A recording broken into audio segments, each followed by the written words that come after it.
Hey Reefers, welcome back. Okay, so if you haven't subscribed, please do so. It really does help us grow, and we can bring more videos out to you and hopefully help someone achieve, their goal in setting up a successful marine aquarium.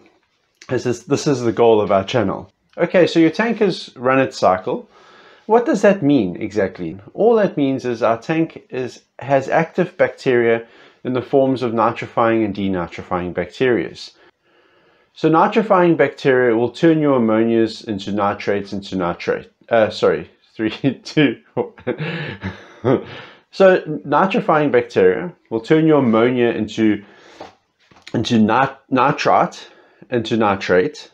And then your denitrifying bacteria will turn your nitrates and phosphates into gases and help you export your nutrients. Okay, so basically your nitrifying bacteria will turn your bacteria into nutrients, and your denitrifying bacteria will turn those nutrients into gases and hopefully degas out your aquarium.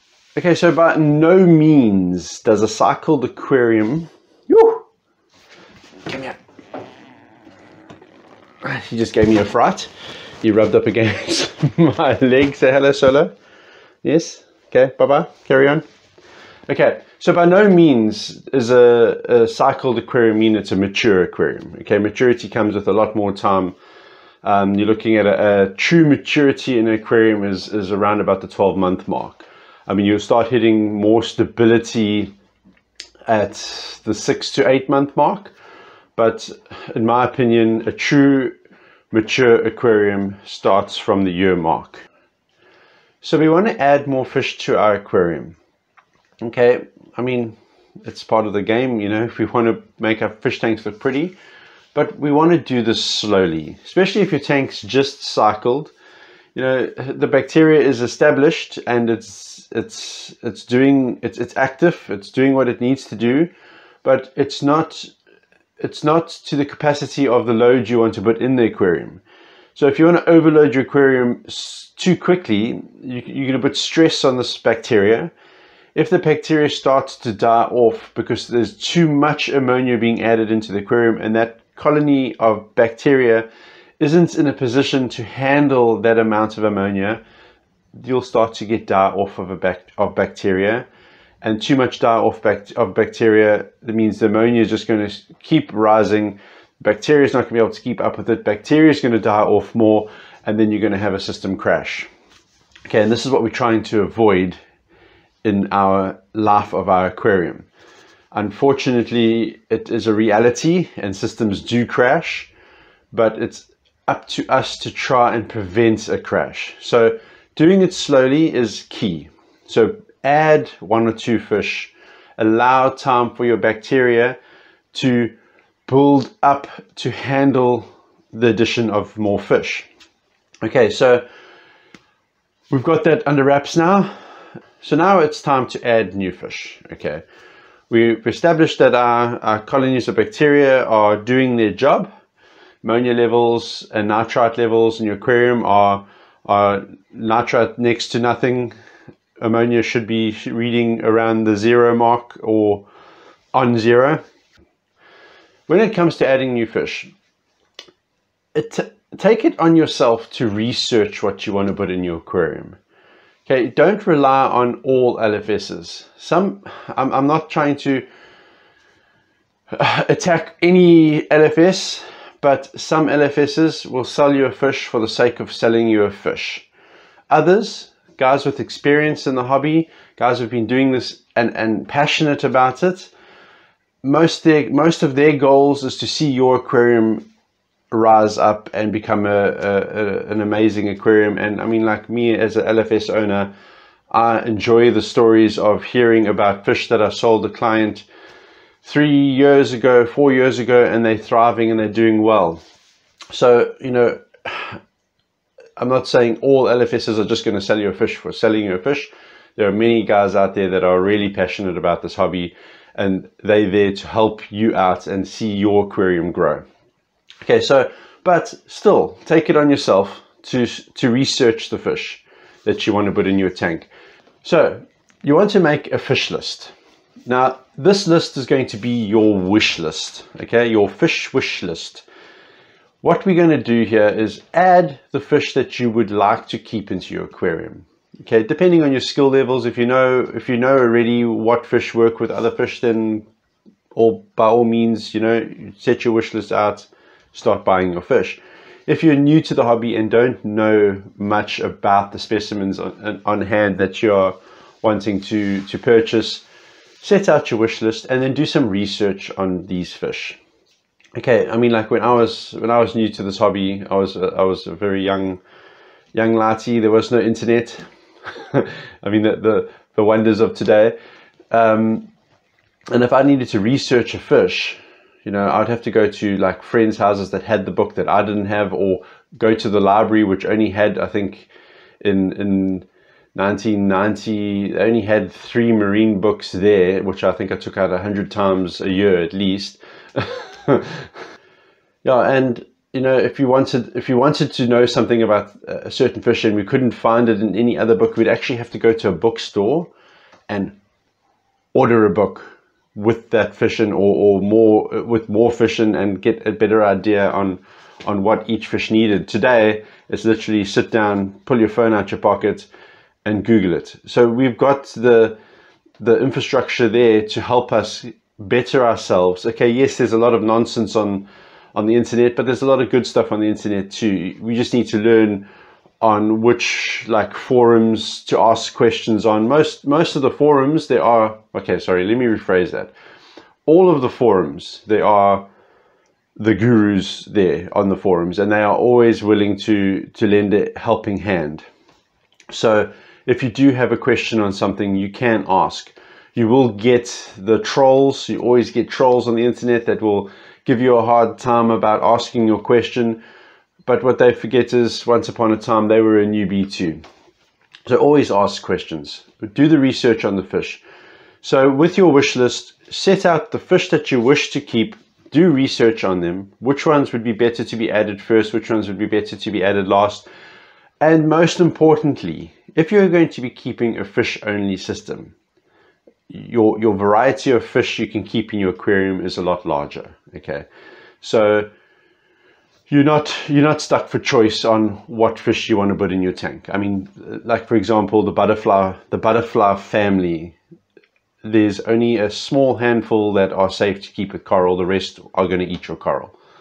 So as a person who's keeping a mixed reef, we have less choice on what we want to keep, because most of those fish are out of the question. I mean, without a doubt, they will destroy your coral.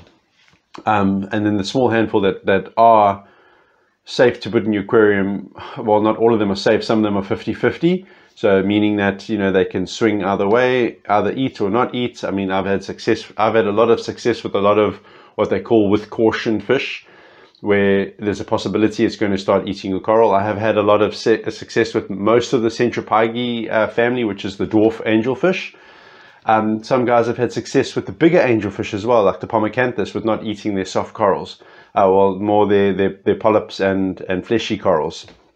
So you need to do the research on what fish you want to keep in the type of aquarium you want to keep. So just remember, when putting in fish that you are unsure about, having to catch that fish out at a later stage can be a problem. Okay, and you don't really want to do that, but I mean, sometimes we do have to do that. Sometimes certain fish that aren't a problem can become a problem. Because one thing I still believe truly is, yes, inside that species of fish, they behave in a certain way, and each fish would be more or less the same as the last one, but there's that one of that group that has its own personality.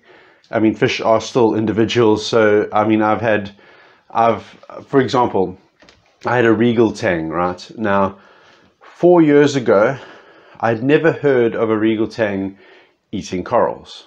Now, this is me personally, okay, and I've kept regal tangs in my aquariums for the last 37 years without an issue. And the client came to me and said, I must watch out for my regal. When it gets to a certain size, it's going to eat my zoas. So I think I did say to him, I said, no ways, that's impossible. And he said, yes, well, it happened to me. And then not even, I think it wasn't even 6 months later, someone else came into the store, said the same thing. There's their regal tang started eating their zoas. And I'm thinking, okay, well, that's 2 people within the last year. And then a third person came to me and said exactly the same thing. And not even November last year, my regal tang started eating my zoas. And before I got him out the tank, I think he had devoured about 3,500 rands worth of zoas at least. So yeah, that was quite devastating.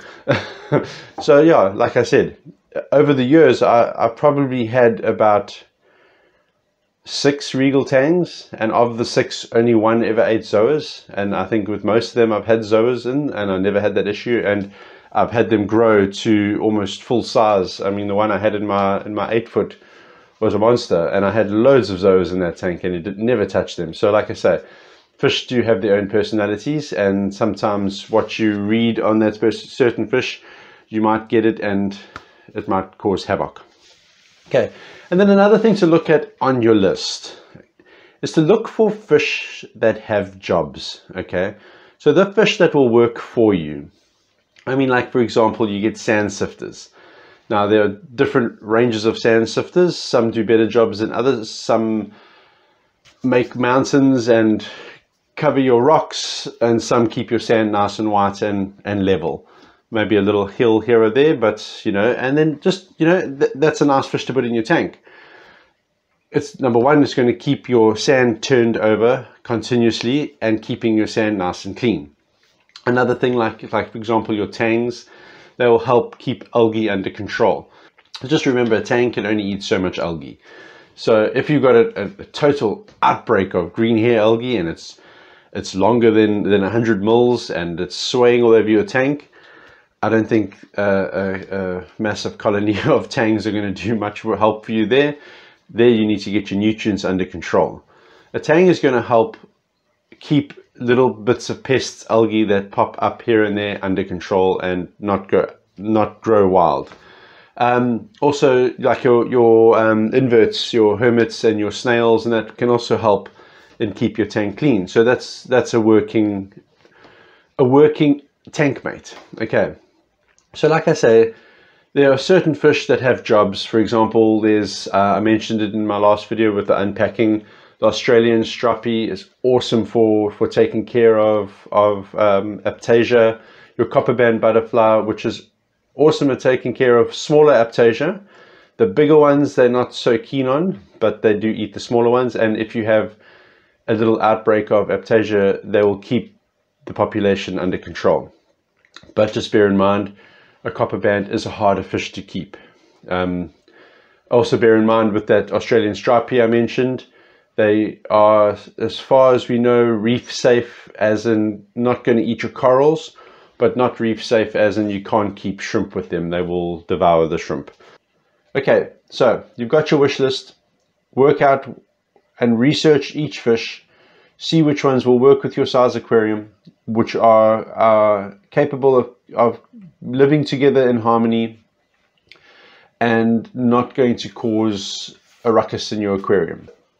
Thanks again for watching. If you haven't liked and subscribed, please do so. Like I said, it does help us grow. And we'll see you on our next video. Happy reefing, guys.